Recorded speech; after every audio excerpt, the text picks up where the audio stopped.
Estamos aqui para dar voz ao povo. Em defesa dos cidadãos.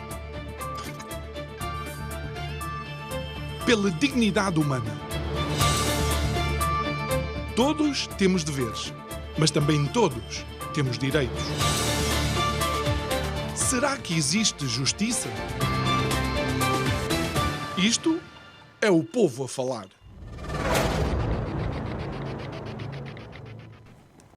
O Alentejo, uma região tantas vezes utilizada para as piadas ou as anedotas diárias de quem não aqui vive, mas não sabemos, por exemplo, que é a maior alavanca de um setor no qual Portugal é líder mundial e com destaque. Estou a falar da cortiça. O Alentejo, tantas vezes esquecido pelo poder central que se entretém a escolher a localização para o aeroporto de Lisboa e que nos faz esquecer que, por exemplo, o Alentejo tem a única pista civil capaz de receber um Airbus A380. O Alentejo, região maior de Portugal, que consegue ir do litoral até à fronteira com Espanha.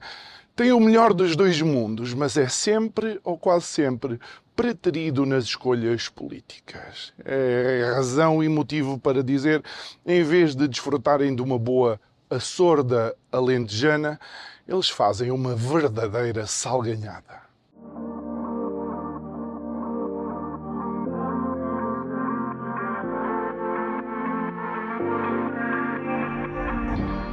Mas eu, quando assumi funções em 2021, referi por inúmeras vezes que um dos erros capitais de Mourão foi ter-se fechado a si próprio ao mundo.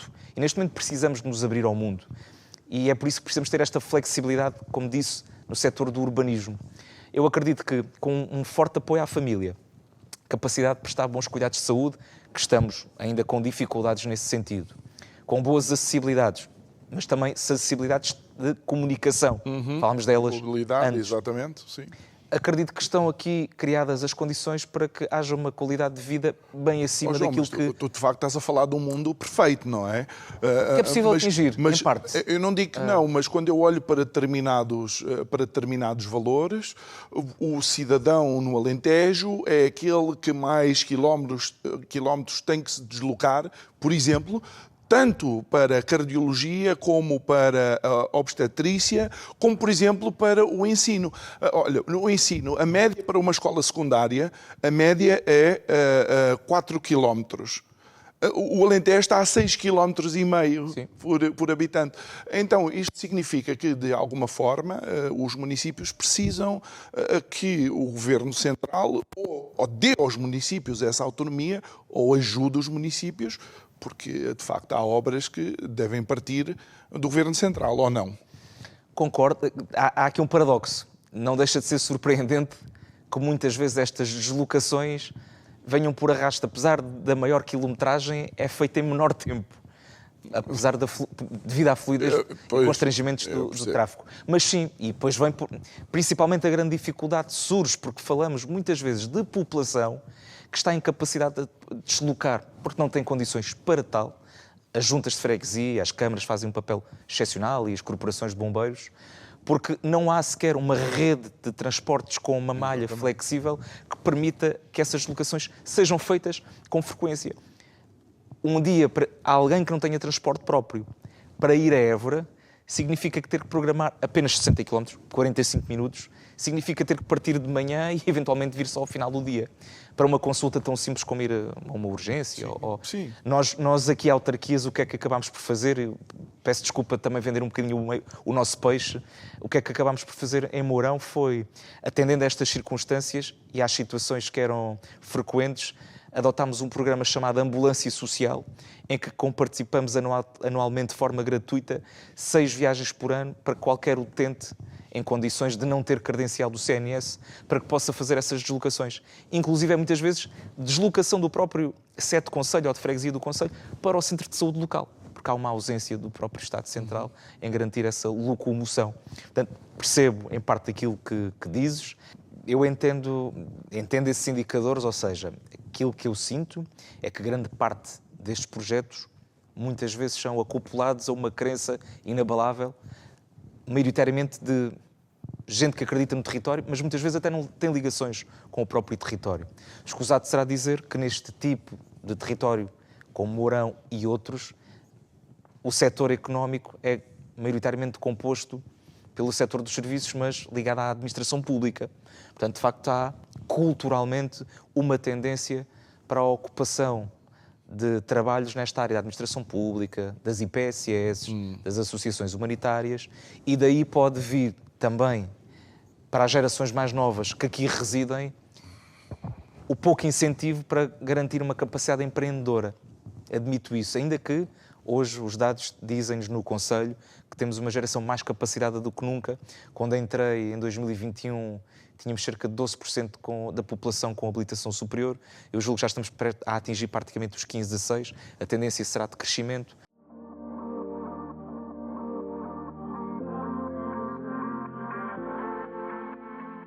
E David, vamos diretos ao assunto, e depois já falamos um pouco de outras questões.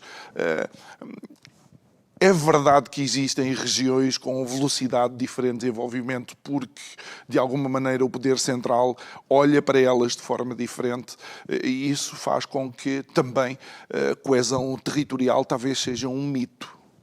De facto, é uma palavra muito usada, mas pouco praticada. A coesão territorial ainda não chegou a um patamar de exigibilidade adequada àquilo que são as necessidades do desenvolvimento do território por inteiro.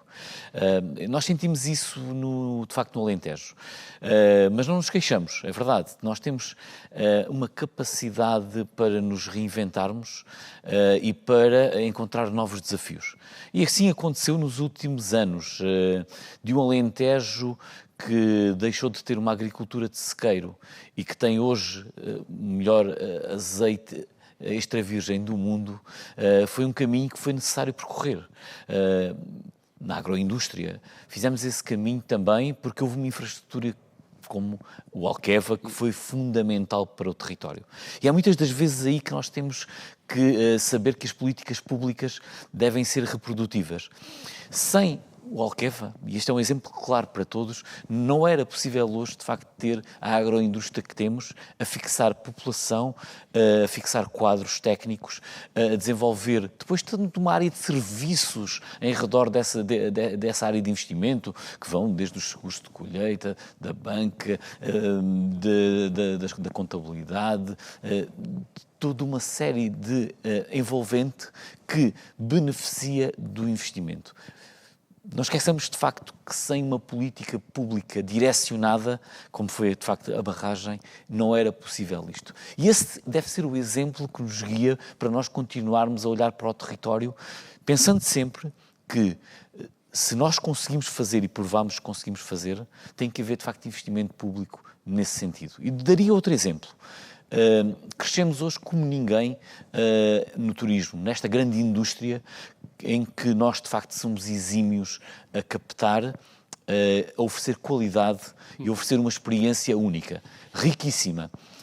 Não queremos nunca massificar o nosso Alentejo, queremos, de facto, oferecer experiências de qualidade e que quem nos visita, de facto, reconheça que está no local que os deixa com uma história, uma vivência, um momento que é inesquecível. É isso que nós pretendemos. Mas a verdade, é que temos qualidade de vida para oferecer. Eu entendo.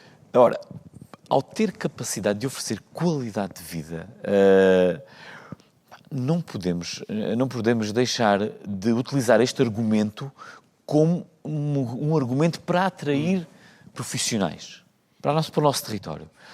Não podemos estar há não sei quantos anos à espera de banda larga para poder que eles estejam conectados às suas empresas, à logística, a outras entidades internacionais a quem prestam serviços, porque se não tiverem banda larga, se não tiverem rede móvel, como hoje em dia ainda há muitos locais da nossa zona, onde nós estamos, que não há uma cobertura total, mas eu já nem iria tão focado nesse aspecto, estou a falar de cobertura de fibra, de banda larga, de capacidade de ter no território, não haver zonas brancas, que existem, e muitas.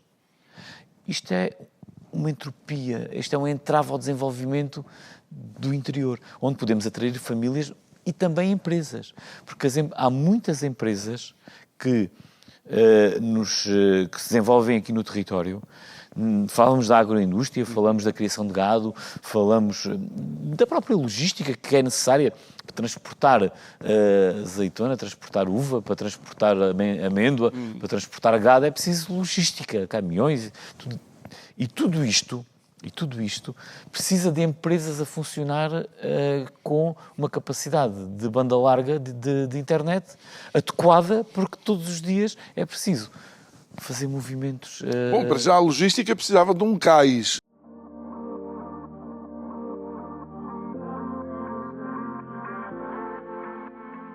Boa noite a todos, eu é que agradeço o convite, estou muito honrada de estar aqui convosco e de poder falar-vos um bocadinho sobre o meu concelho, sobre Reguengos de Monsaraz, que é um concelho com mais ou menos 10 mil pessoas, nós chegamos bem, faltam-nos ali uns pinguinhos para as 10 mil pessoas. É um concelho muito bonito, que vive fundamentalmente da agricultura e da vitivinicultura. É um concelho com produtos endógenos, desde o vinho, à olaria, ao céu certificado para ver as estrelas, às mantas de reguengos. É um concelho, a própria gastronomia é um concelho muito rico em termos de produtos endógenos e agradeço-lhe muito esta oportunidade. Eu não tenho dúvida nenhuma e digo com muita mágoa que há um país a duas velocidades. O nosso país não é todo igual. O nosso país tem uma faixa litoral desenvolvida e tem depois um interior lindíssimo, cheio de potencialidade, como eu dizia há bocado, em relação ao meu concelho, também ao concelho anfitrião, a Mourão, e outros aqui perto. Cheios de singularidades. Singularidades, coisas que não encontramos, exatamente. de facto, em outros locais. Isso mesmo, cheio de particularidades, mas que, entretanto, se perdem no meio de uma suposta coesão territorial que, de facto, não existe. Nós temos uma representatividade muito reduzida no Parlamento, o Alentejo, não é? Começa logo por aí, portanto, nós temos 2 ou 3 deputados, portanto, é muito pouco, e depois é sufocante às vezes quando nós pegamos nos principais problemas que temos, que são transversais ao país, esses sim, como a saúde, como os transportes, que falava ali há pouco, como questões mesmo relacionadas com a educação, que não tenham a ver com políticas municipais, em que nós nos sentimos efetivamente completamente esquecidos. O governo, neste momento, é da minha cor política. Eu sou social-democrata e, neste momento, o governo é social-democrata. No anterior mandato, trabalhámos também com o governo socialista, trabalhámos também com os governos socialistas e eu não tenho nenhum problema em dizer que a dificuldade em chegar ao poder central é quase a mesma. Porque há uma fraca articulação entre o governo central e as autarquias. É quase como se estivéssemos esquecidos. E depois nós, no interior, mais ainda. O que é que nós fazemos em Reguengos de Monsaraz para dar a volta a estas coisas? Com a agricultura, por exemplo, o que é que nós fazemos? Vamos diretamente ao governo, chateamos até nos receberem, fazemos muitos pedidos de audiências com os senhores ministros, com os senhores secretários de Estado. Normalmente respondem, às vezes um bocadinho tarde, mas respondem.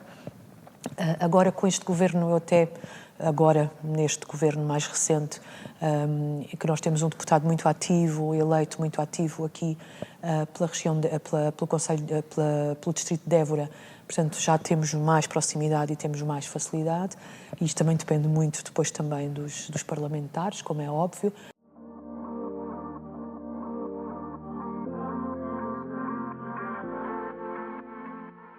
Tudo isto acaba por, como é que eu ia dizer, encontrar no seu caminho algumas políticas que não passam pela entidade do turismo, mas que podem prejudicar o trabalho ou dificultar o trabalho da entidade do turismo. Acessibilidade, mobilidade, a própria velocidade da rede móvel, a cobertura da rede móvel, velocidade da internet. Como é que, neste caso, o presidente da entidade do turismo do Alentejo e a Ribatejo faz para dialogar com os responsáveis e afirmar a importância de resolver aqui algumas questões? É o que eu digo, o João pode perfeitamente tomar o meu lugar. Não posso nada. Isso que disse é muito importante. Repare que no turismo, isto vale para o turismo do Alentejo como vale para o turismo de Portugal. Sim, sim. Nós praticamente só conseguimos atuar a jusante da cadeia de valor. Que é na promoção, que é tentar captar rotas aéreas, e ainda assim isto implica um diálogo com a área governativa, das acessibilidades do transporte, porque tudo o resto nós praticamente não temos interferência. Quem é que tem interferência? Os municípios, ao nível de cada um dos concelhos, definem as políticas de ordenamento do território, as opções de localização das infraestruturas prioritárias, as opções ao nível da própria localização de infraestruturas hoteleiras e depois o Estado, nas suas várias áreas de intervenção, a localização das centrais fotovoltaicas, que me preocupam bastante, eu diria as mega centrais solares e fotovoltaicas, a localização de algum tipo de indústrias, a localização de projetos que são altamente lesivos do turismo, como explorações de minas. Ou seja, nada disto passa pelo turismo. O turismo é, nesta parte, essencialmente, temos uma atitude ao nível do Alentejo muito voluntarista. Eu dou-lhe um exemplo. Eu acabei de apresentar, eu creio que estou a divulgar isto em primeira mão, a um órgão de comunicação social, eu acabei de apresentar ao Governo a proposta de criação de uma estrutura de missão que faça a gestão do desenvolvimento turístico daquele eixo Troia-Melides, que poderá ser no futuro, se é que já não é, um dos principais destinos turísticos da Europa.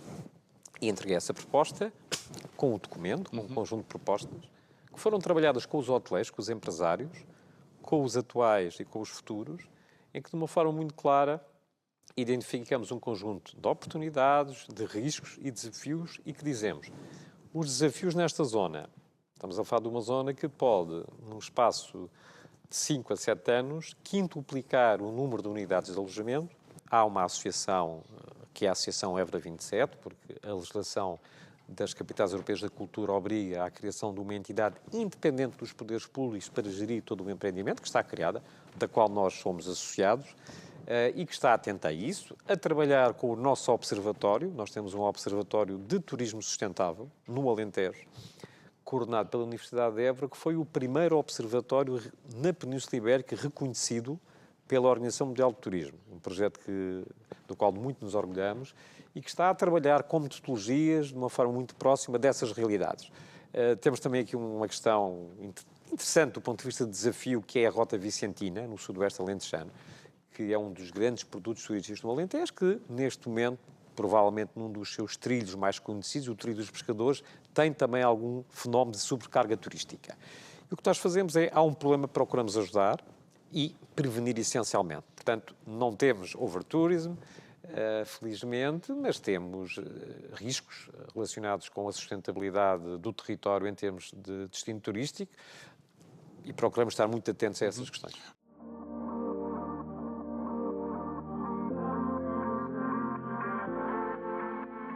Muito boa noite, muito obrigado por estar aqui connosco. E de facto, de alguma forma, a luz é uma história de. Pode ser uma palavra um bocado forte, mas é uma história de morte e renascimento, não é? Muito boa noite e obrigado pelo convite. Sim, a palavra morte convoca-nos sentimentos de tristeza e aqui foi talvez uma substituição, um renascimento para quem crê no reaparecimento de outra forma, e foi isso que aconteceu, porque o que desapareceu, não propriamente morreu, foram as construções que existiam no local exato onde tinha sido construída há séculos à antiga Aldeia da Luz, e o que aconteceu é que as pessoas foram convidadas, envolvidas num processo de mudança de local para uma nova localização, próxima geograficamente da que existia.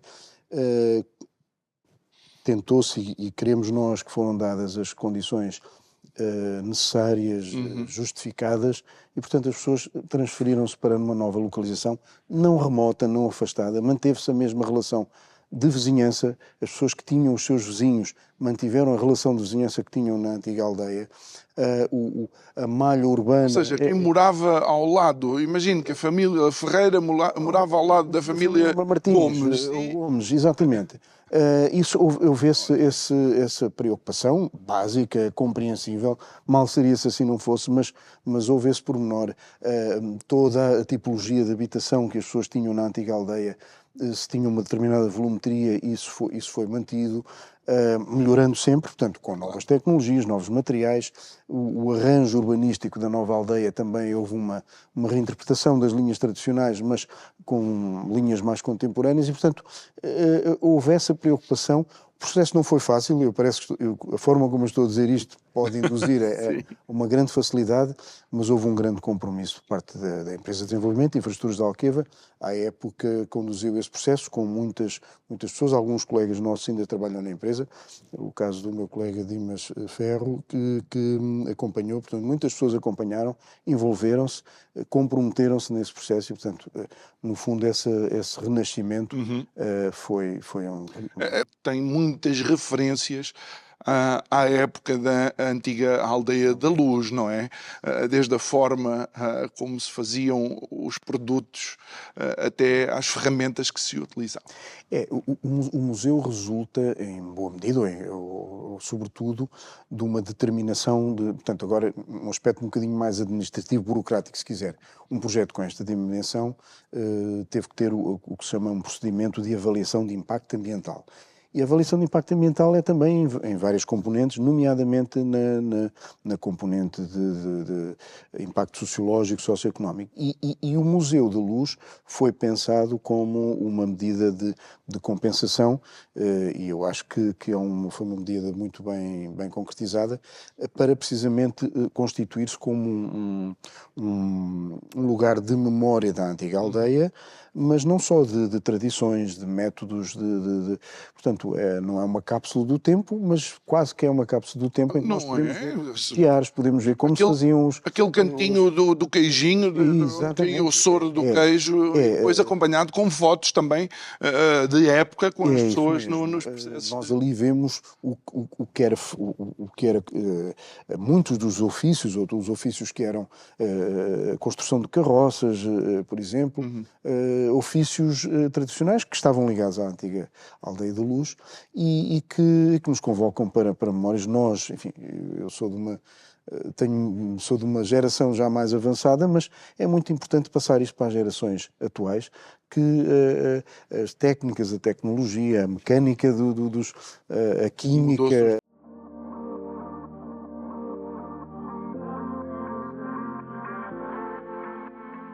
É verdade.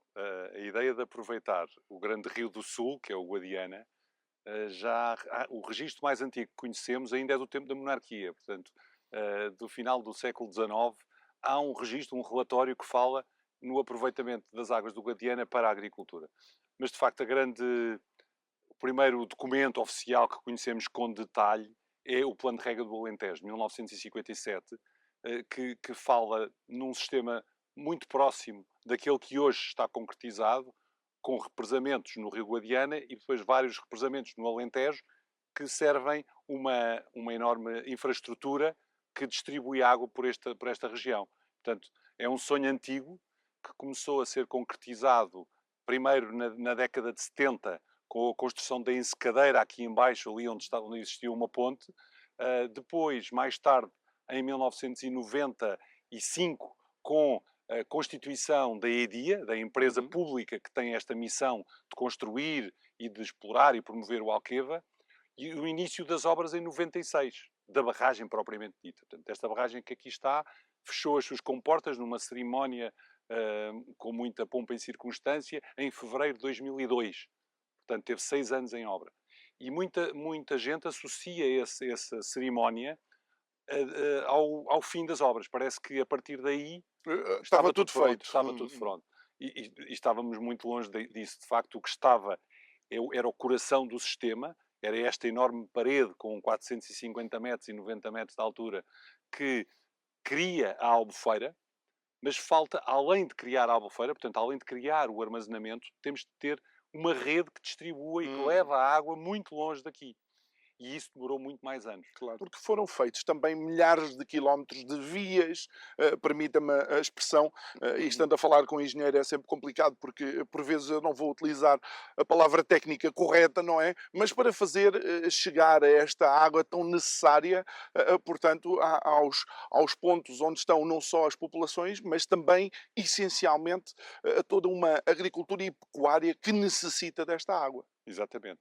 Portanto, a rede de distribuição de água é o que, a par da reserva, cria valor, porque vamos conseguir levar a água de Alqueva daqui até Sines. Portanto, vamos cruzar Portugal de um lado ao outro, da raia de Jurumanha, que fica na fronteira, e onde começa esta albufeira, até Sines. Portanto, atravessamos Portugal de um lado ao outro com a água de Alqueva.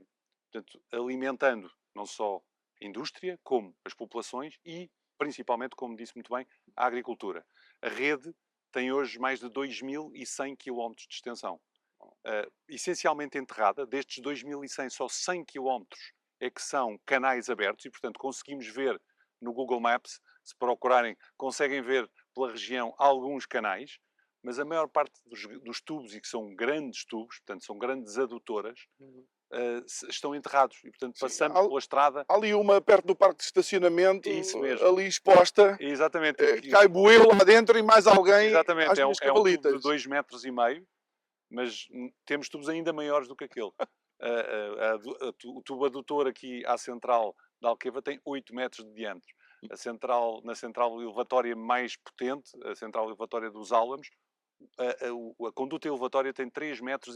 Cabe um carro lá dentro e portanto, ainda sobra espaço. Nós estamos aqui num espaço que está ainda em regime de soft opening, portanto, ainda não cobramos bilhetes, ainda não inauguramos formalmente, mas já estamos abertos ao público todos os dias.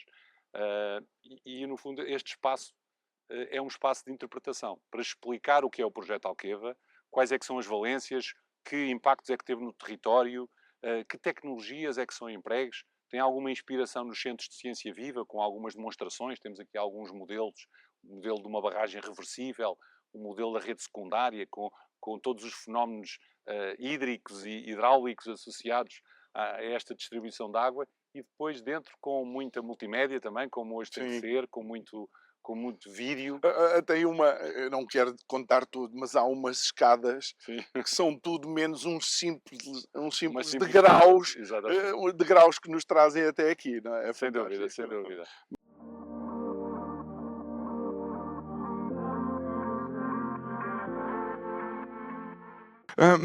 Comecemos pelas características da região em si mesmo, não é? O Alentejo é uma região muito vasta, onde as distâncias, às vezes mesmo entre pessoas, já têm um certo peso no dia-a-dia, verdade? Sim, boa tarde, boa noite, obrigado pelo convite. Sim, o Alentejo tem características especiais, fundamentalmente, como nós estávamos a falar em off, não é? É 1/3 do território nacional e 5% da população, o que quer dizer que só por si a população está muito dispersa entre si, está muito fora dos centros e tem patologias específicas que já são patologias de há muitos anos. E isso, obviamente, reflete-se em todos os cuidados, hospitalares e os cuidados primários. Nós acabamos por ter que determinar as patologias e determinar as terapêuticas em função das patologias que são mais prevalentes aqui na região. Mas, de facto, sim, é uma população envelhecida, é uma população com um extrato socioeconómico não muito elevado e que, às vezes, nós percebemos perfeitamente quando as pessoas entram ou nos centros de saúde ou muitas vezes na urgência, sabemos perfeitamente que as pessoas, muitas delas, infelizmente, entram no hospital para terem uma cama e para terem refeições. E isso é muito triste, porque obviamente nós percebemos isso e sabemos que tem depois alguns problemas também em termos da saúde mental. Entretanto, olhando também para aquilo que são as características, e não queremos tornar o programa, por assim dizer, num diagnóstico clínico dos alentejanos, não é? Mas há de facto algumas doenças que apresentam uma prevalência crónica e outras que preocupam bastante, e comecemos talvez pelos acidentes Sim, as doenças cardiovasculares são as mais gravosas aqui. Nós, juntamente com as câmaras, queríamos lançar um programa de prevenção da doença, e isso é o que está pensado para arrancarmos. Em termos de literacia, ensinando as pessoas a comer melhor, ensinando as pessoas com hábitos de saúde, hábitos saudáveis de exercício, enfim. E é um plano vasto, é um plano que vai ter que contar com todas as câmaras, e isso é um programa importante. Porquê? Porque, obviamente, impede essas doenças mais prevalentes, não é? Portanto, as pessoas adotando hábitos saudáveis terão, obviamente, terão menos acesso evitará o acesso aos meios hospitalares. As populações mais novas, mais jovens, eu falo também pelos meus filhos, que eles já têm muita atenção nisso. E também é importante que os próprios filhos, netos, comecem a passar para populações mais velhas, para os pais e para os avós, também esses hábitos. É difícil combater esses hábitos, mas começamos a notar isso, e se for ajudado por nós, unidade local, câmaras municipais, numa campanha de prevenção da doença, hábitos saudáveis, praticar exercício, comer menos sal, comer menos gorduras, enfim, um conjunto, mas pelos meios próprios, e não é para pessoas com alguma iliteracia em termos de informáticos ou em termos do seu telemóvel, que se faz pelos Instagrams ou pelo Facebook, porque as pessoas por simplesmente não recorrem, não. Tem que ser por outras vias, temos que chegar às pessoas mais novas e temos que chegar às pessoas com mais idade, para conseguirmos ter a abrangência, porque nós também sabemos que são as pessoas com mais idade que obviamente têm mais problemas.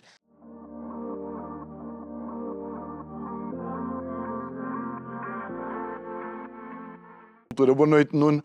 Muito obrigado por ter aceitado o convite em estar aqui.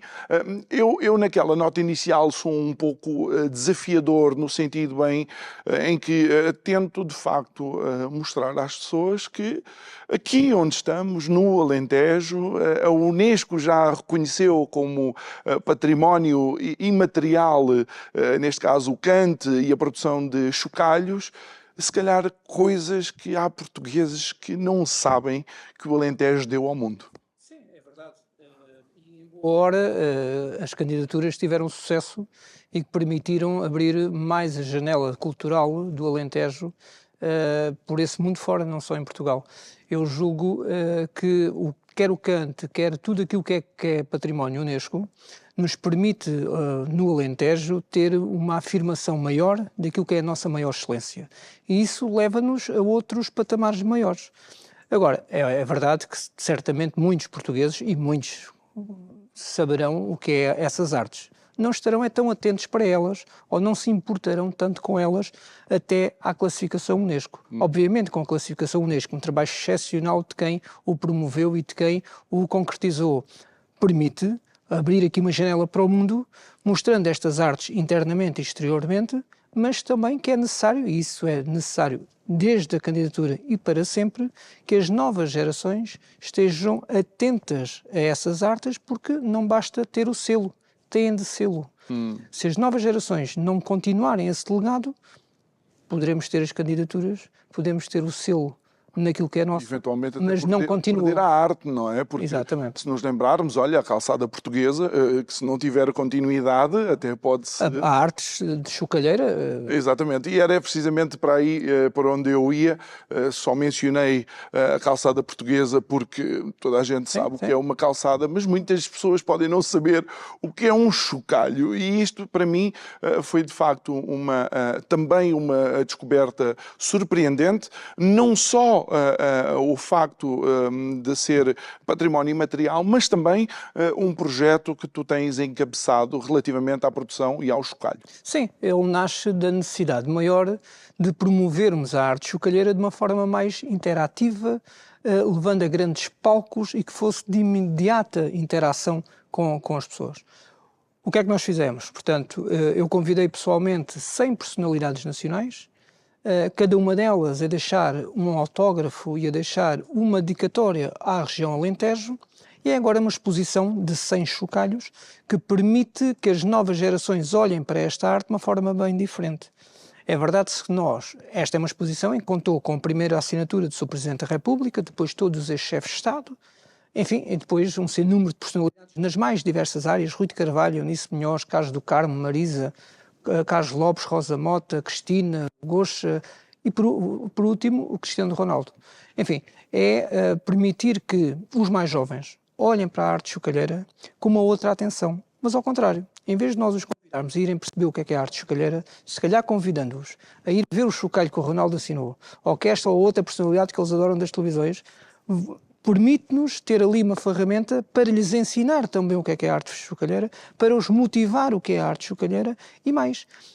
Certamente, se calhar em 1000 visitas, 2 ou 3, se ficarem com o bichinho dentro de si, poderão um dia ser mestres chocalheiros.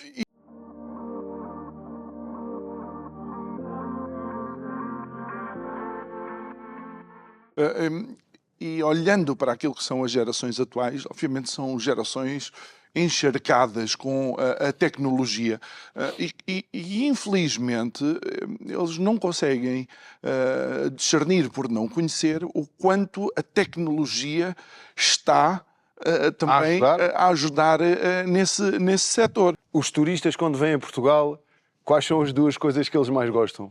A gastronomia portuguesa e depois vê o resto. Não há turista nenhum que... Começa logo pela gastronomia, é verdade, é verdade, é verdade. Isso diz-nos tudo, portanto, se houver aqui um bom elo de ligação, turismo, setor primário, agricultura, nós temos tudo. Vamos lá ver, nós mentalizemos-nos de uma coisa, nunca vamos ser os maiores, mas podemos ser os melhores em muita coisa.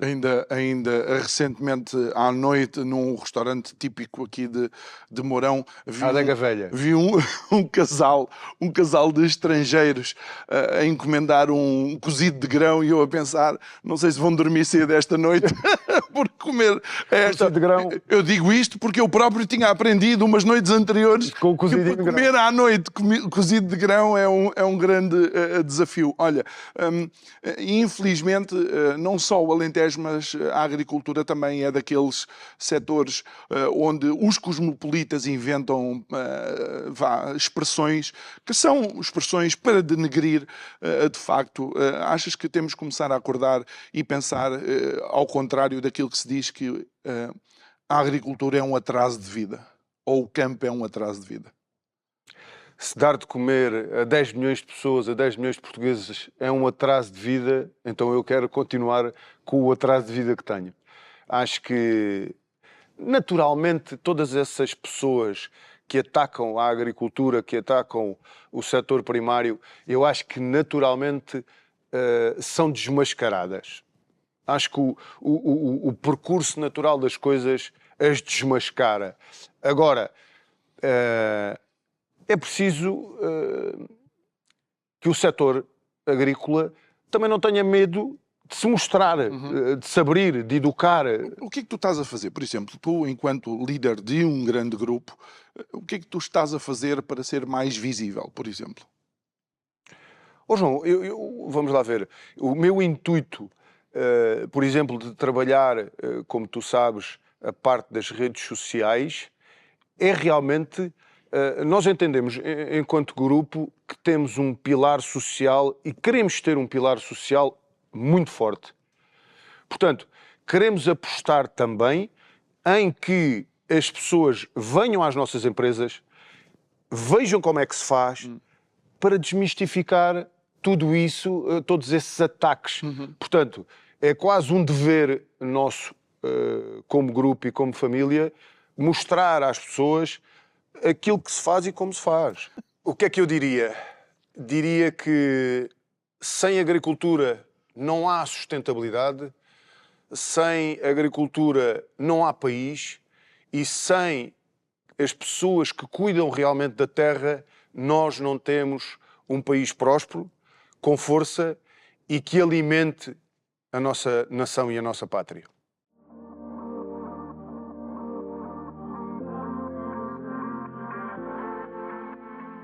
E então eu comprei uma herdade aqui no Concelho de Redondo, que está numa zona fantástica, porque temos aqui, estamos ao pé de Espanha, estamos aqui a 30 km de Évora, temos o Alqueva, temos aqui coisas maravilhosas.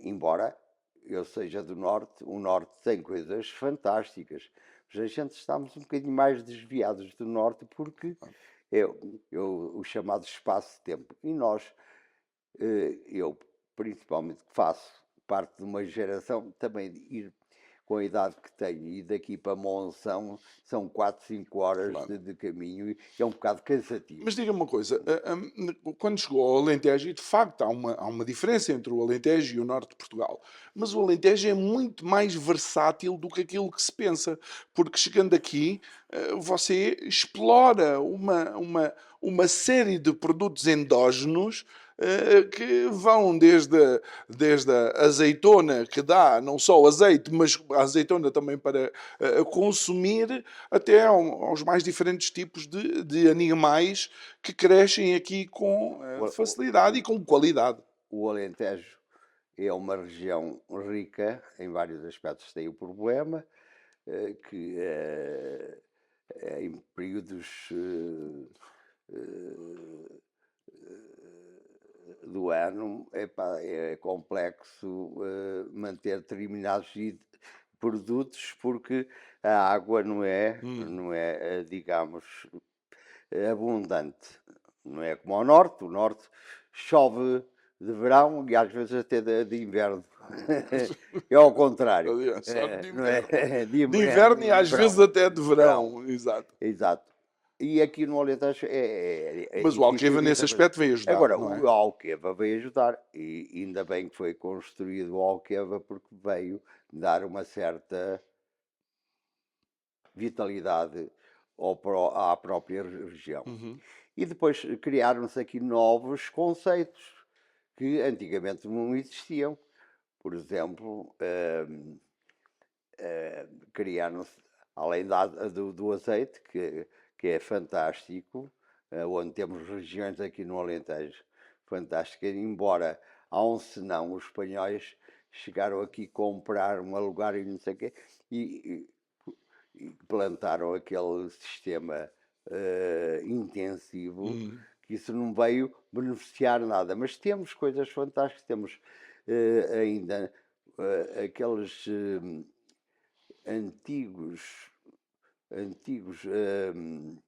sistema do azeite, a chamada oliveira galega, que tem um azeite de primeira qualidade, e o nosso azeite está considerado um dos azeites mais brilhantes do mundo. Exato. Embora sejamos a terceira ou quarta potência mundial em azeites, o nosso azeite está considerado um dos melhores azeites do mundo.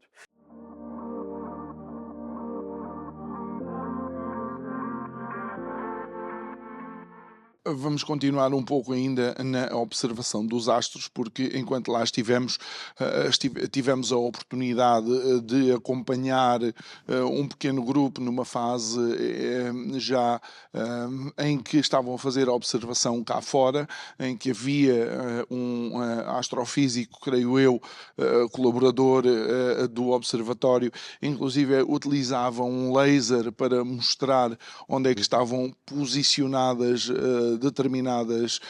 determinados astros, não só estrelas, mas também alguns planetas que era possível observar.